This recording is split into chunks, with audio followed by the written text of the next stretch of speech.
কিছুদিন ধরে গুঞ্জন শোনা যাচ্ছিল টলিউড অভিনেতা বনি সেনগুপ্ত এবং কৌশানী মুখোপাধ্যায় বিয়ের পিঁড়িতে বসতে যাচ্ছেন।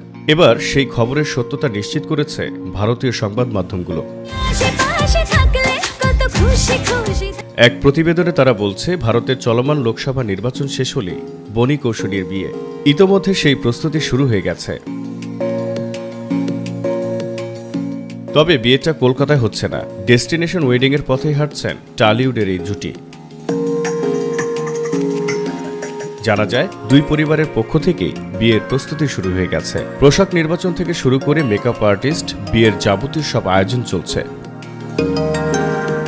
কৌশানী ডেস্টিনেশন ওয়েডিং এর ইচ্ছের কথা অনেক আগেই জানিয়েছিলেন, আর প্রেমিকার সেই ইচ্ছে পূরণ করছেন অভিনেতা বনি সেনগুপ্ত। তাই বিয়ের আয়োজনটা ইউরোপের কোনো দেশে, এরপর কলকাতায় ফিরে ইন্ডাস্ট্রির বন্ধুবান্ধব নিয়ে একটি বিবাহত সংবর্ধনার আয়োজন থাকছে বলে জানা যায়।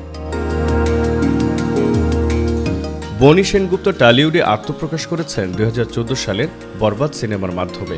এরপর 2015 সালে বোনের নায়িকা হয়ে সিনেমায় আসেন কৌশানী। সিনেমার নাম পারবো না আমি ছাড়তে তোকে। জহিরুল ইসলাম জহির, মাই টিভি।